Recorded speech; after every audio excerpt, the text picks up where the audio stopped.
And the recording. Hey, hello everyone who joining in, who already here. Let's start with small introducing. Jie, go ahead, introduce yourself. Yeah, thank you, Anna, for inviting me here. So I'm Jie, and I now live in Toronto, Canada. So I grew up in China, and I went to um, the France to get my studied in college in master and got a PhD there, and then moved to Canada and decided to stay here. And now, yeah, I have a family and 2-year-old in Canada. I joined to the uh, tech startup, but then now I am opening my life coach business. Tell us a bit more about who you serve, what you help with. Yeah, so from my own experience, I really felt that culture is something that shaped me deeply. And when I moved from culture to different cultures, I felt how a culture that imposed strict rules and high standard impact my own confidence and impact my own way how I can actually express myself. So now this are the people that I want to serve who are dedicated to their own growth and who are actually acknowledging getting a lot of learning, studying a lot of have a lot of knowledge, but then their mindset is stopping them from getting to the next level. So those are the women that I want to empower. Yeah.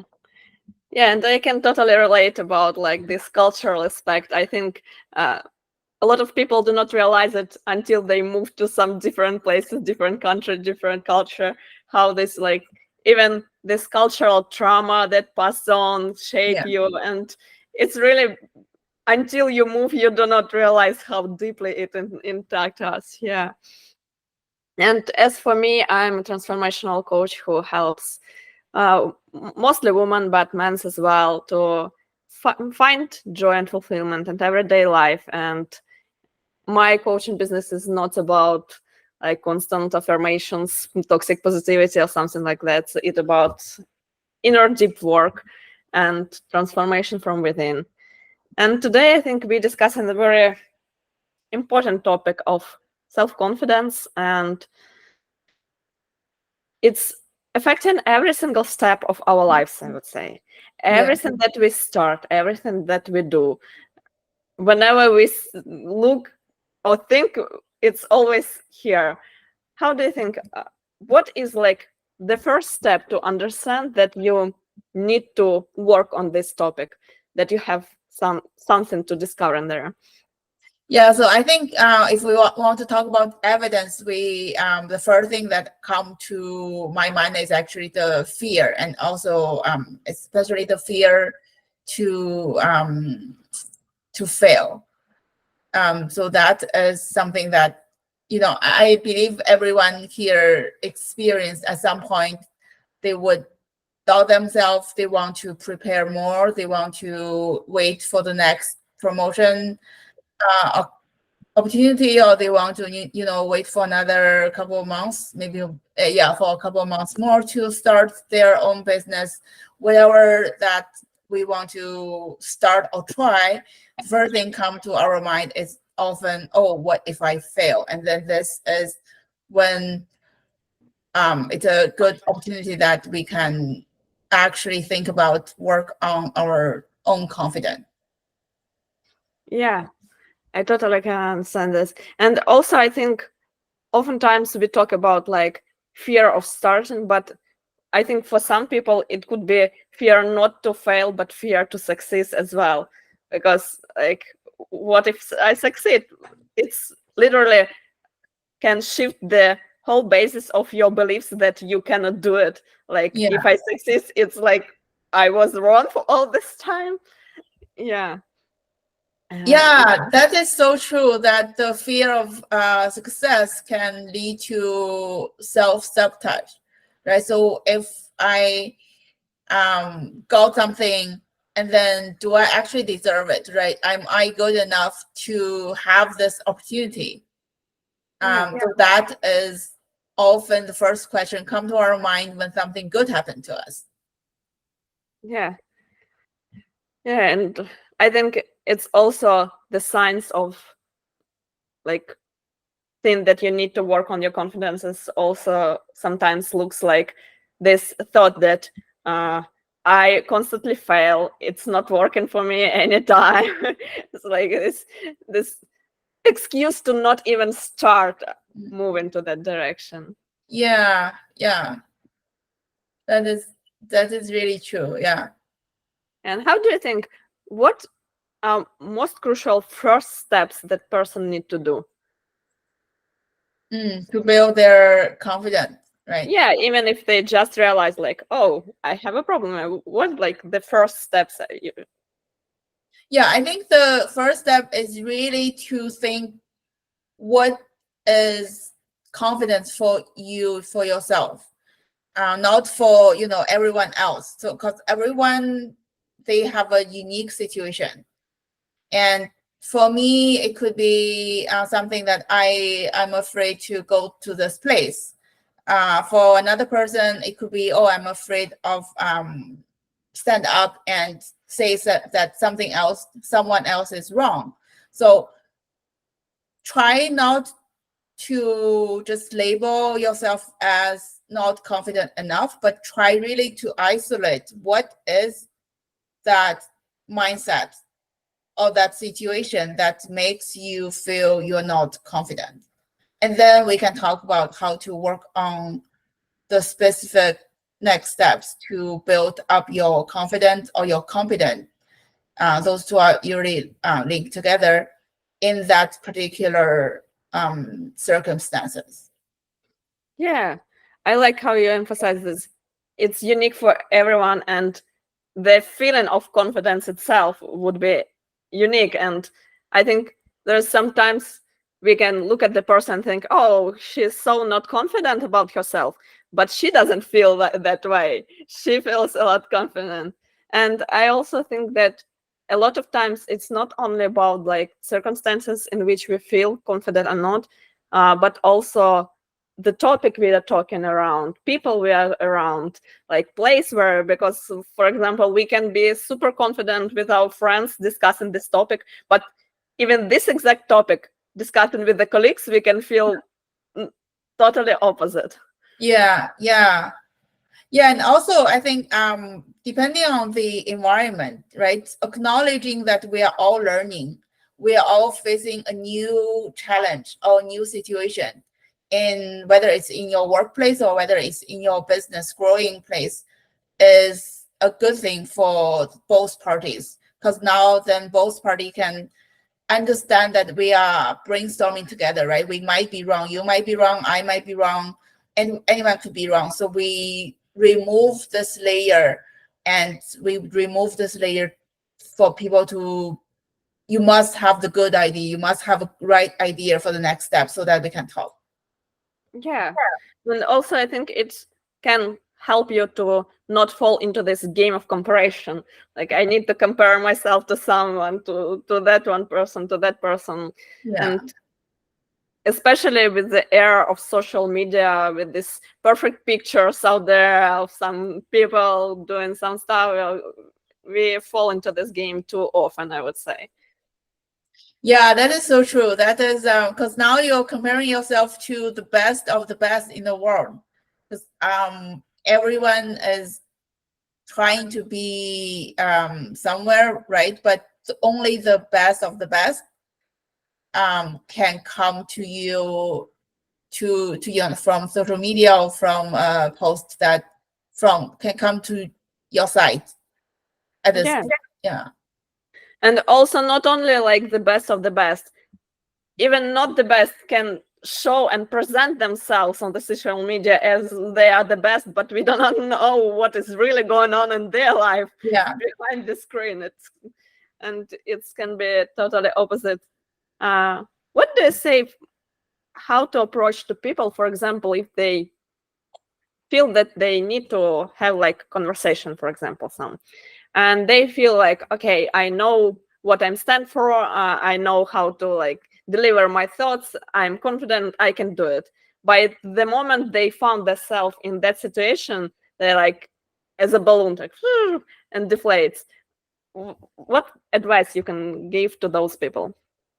Yeah, just let me clarify your question. So you mean that for a person who is confident before going into the situation, but then once they are in the situation, they suddenly feel not confident anymore? Yes. Yes. Yeah, that is a really good question. That is I believe many people feel this way at some point in their life. I think so if you are already in the situation, I would say try to focus on what you are doing rather than your emotion. If you are already in a situation and you feel okay, actually let me break this down into three situations. So before you go into a conversation, I would say work on your material, that's for sure, but then also work on your mindset. What kind of mindset do you want to have going into a situation? So for me, I have identified two words for myself, which the first one is curious, the second one is present.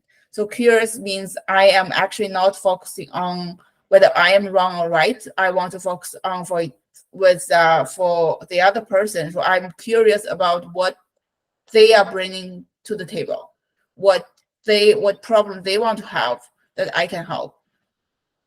And present means I am only focusing on this situation, like the meeting, this moment, right? If they are saying one sentence, I am listening to that sentence.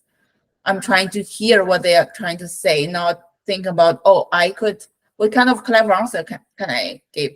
So this is, I would say before you go into a meeting, identify some keyword, like 1, 2, 3 keyword that you want to have for your meeting, and then think about that kind of mindset and during the meeting. And if you already get into the meeting and you feel that you are not confident anymore, and in that case, I would say you probably want to identify your coping mechanism.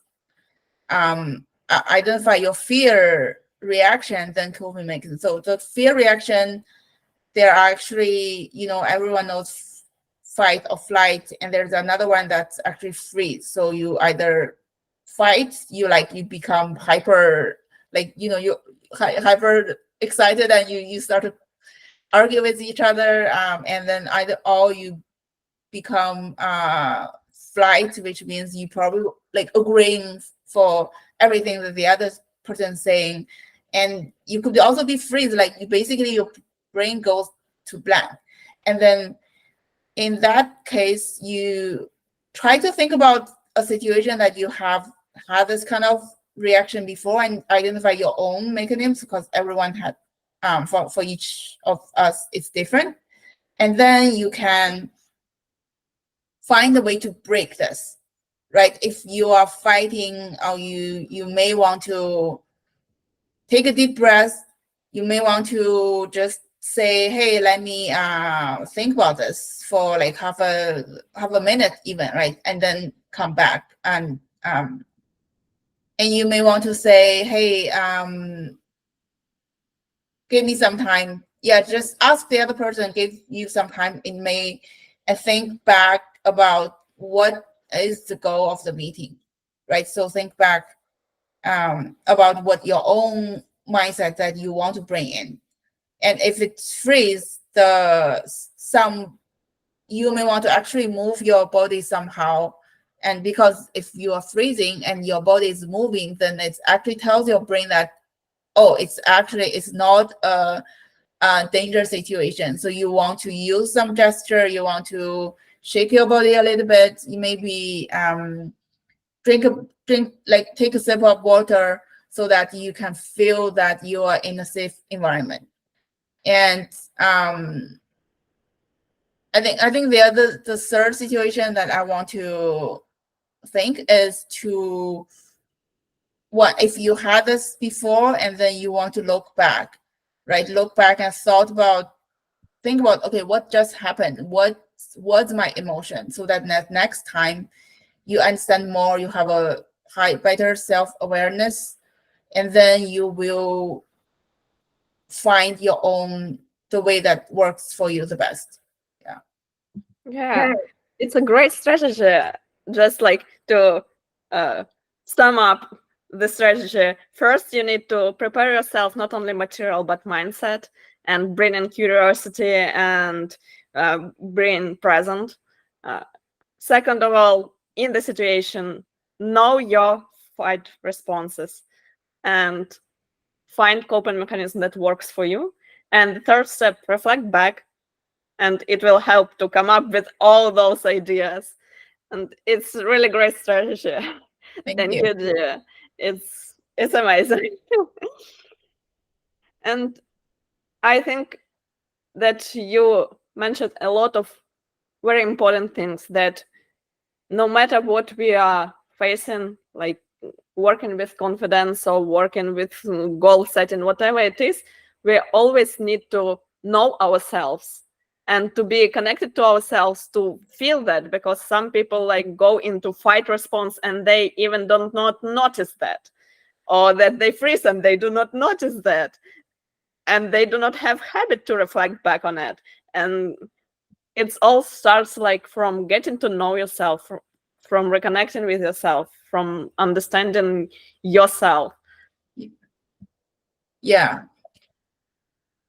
What some daily tools you would suggest to someone who are on the way to building this confidence? Is there any?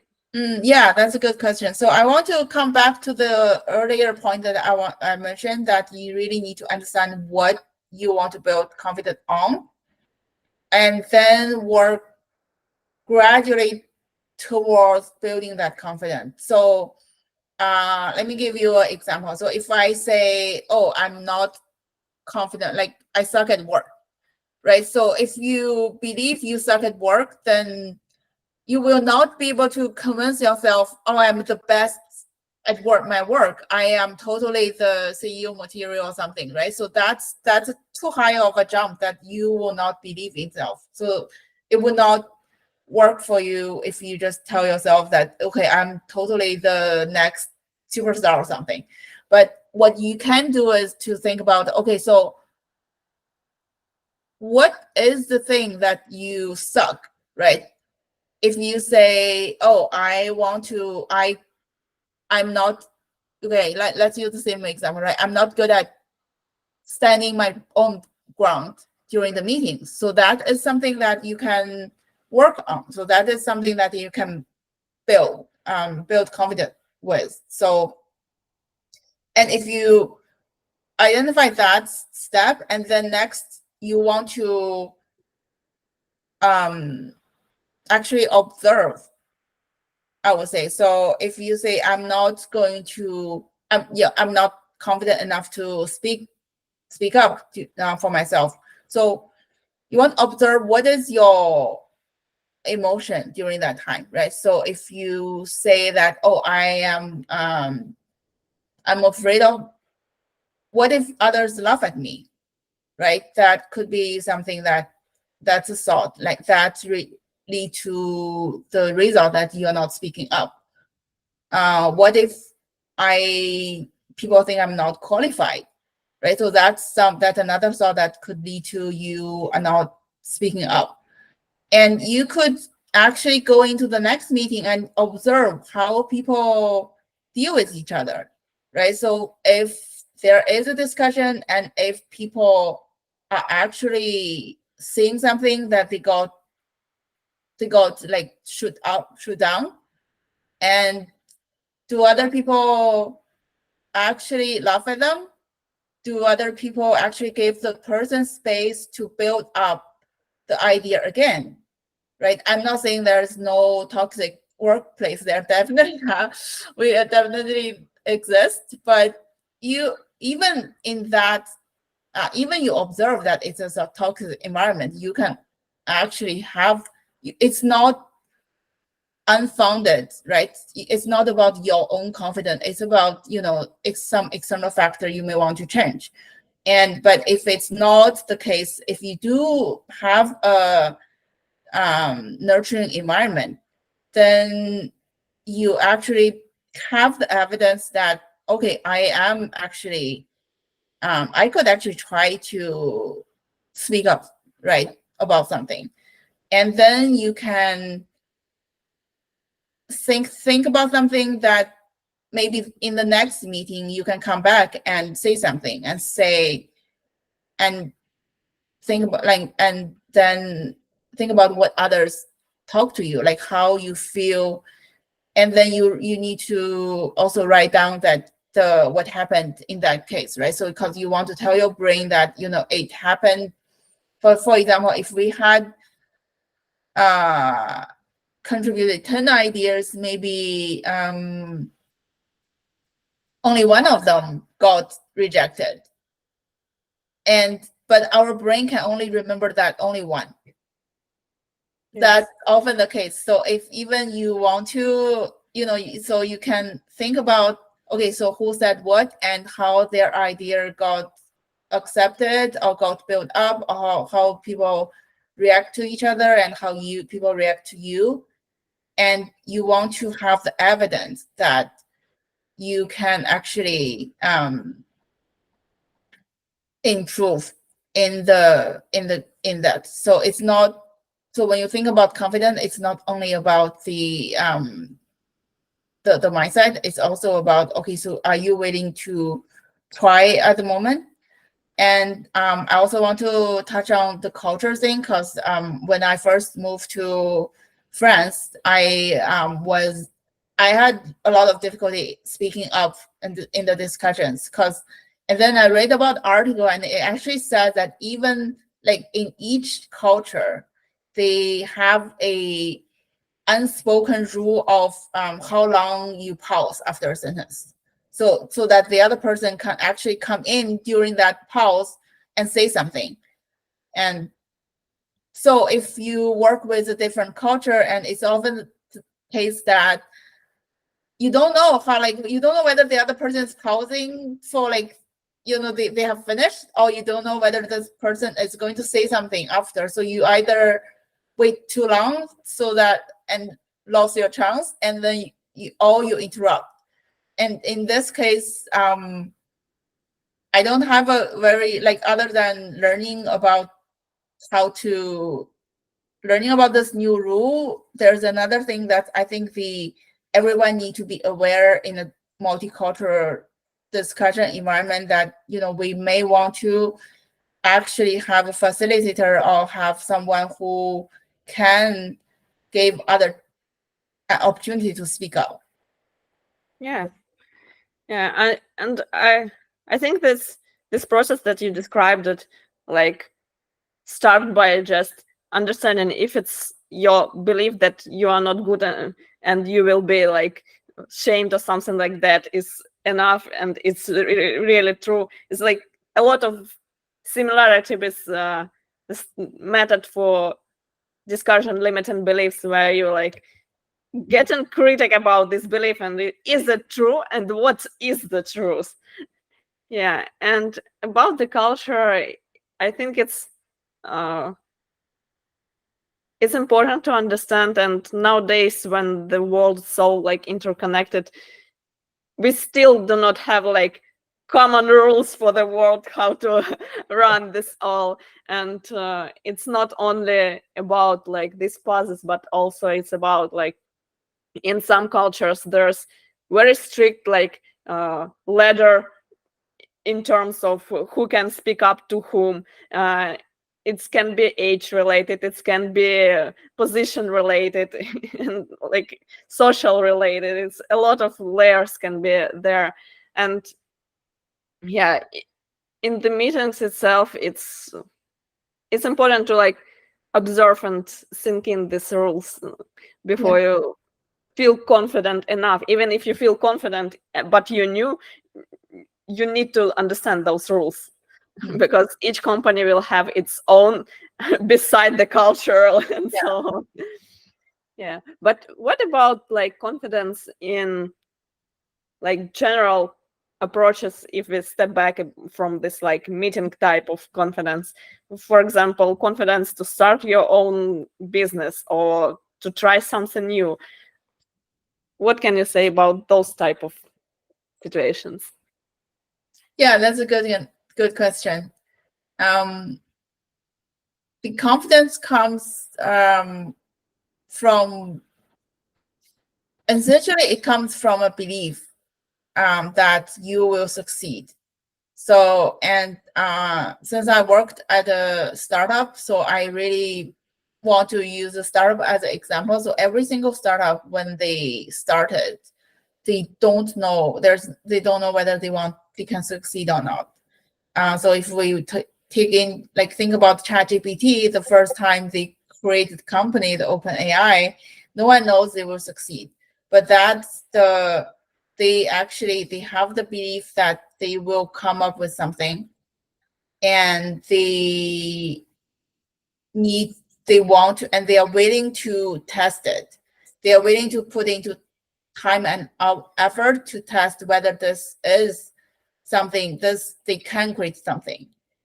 Come back to each of us, we want to have this something that the belief very clear. So what is the purpose? What is the business that we want to build, and why we want to build it, right? And then if you have the why, if you have the belief, then that is going to give you a something that you want to work with.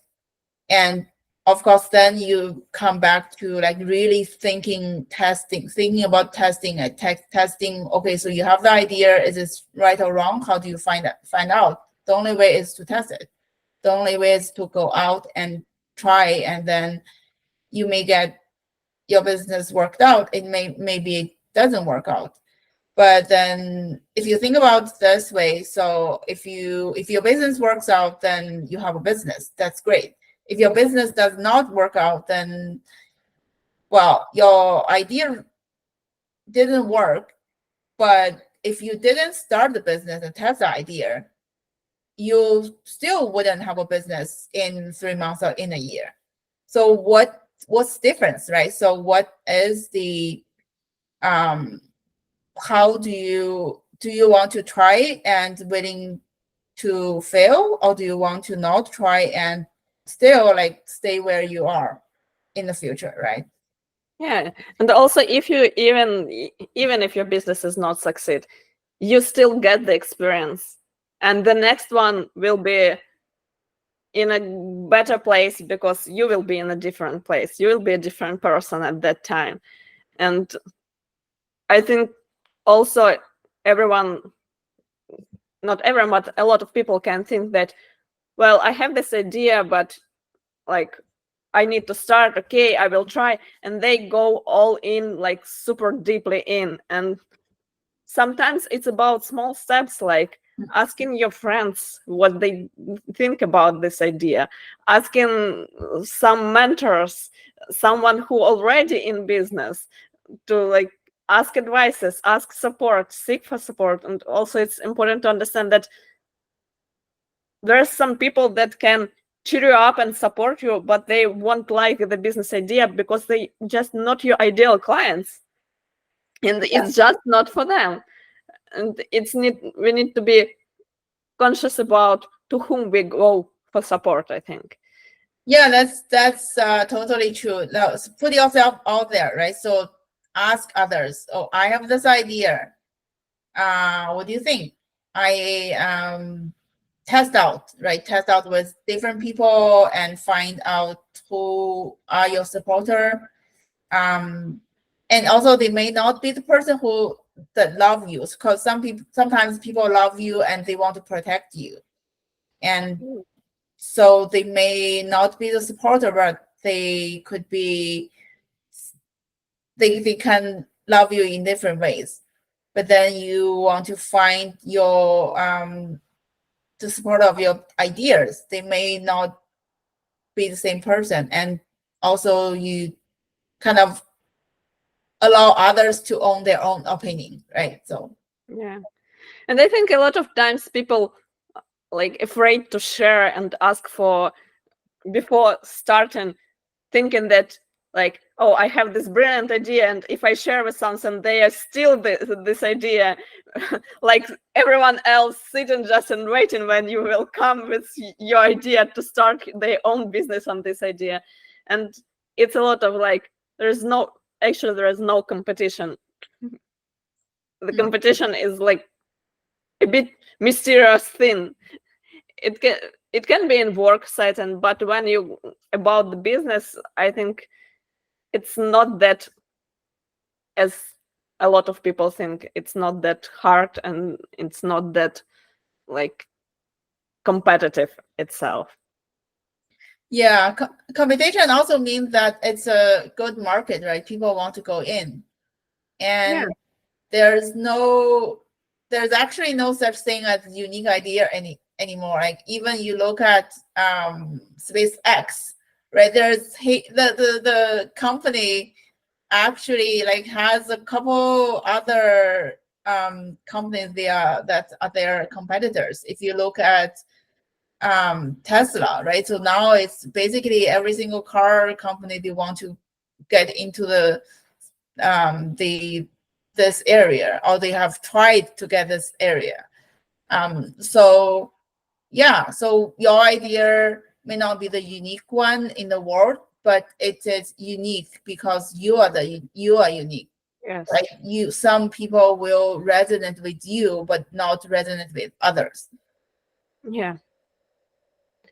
I also want to touch on the things that may seem not that crucial and important, but I think that with the small things, it all starts.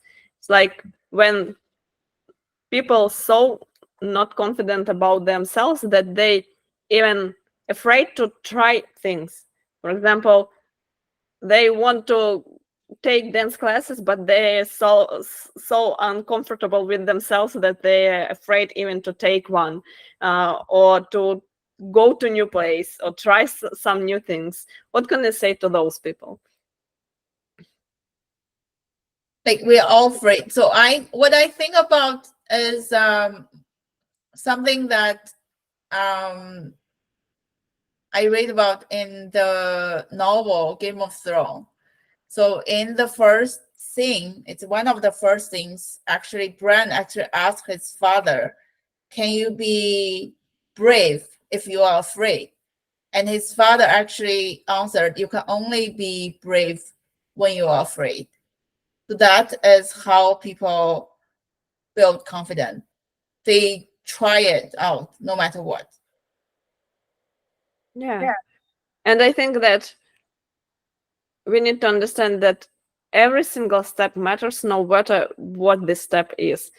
For example, if you want to try new things but you're afraid, start with small things. Start just like trying a new flavor of tea that you never tried.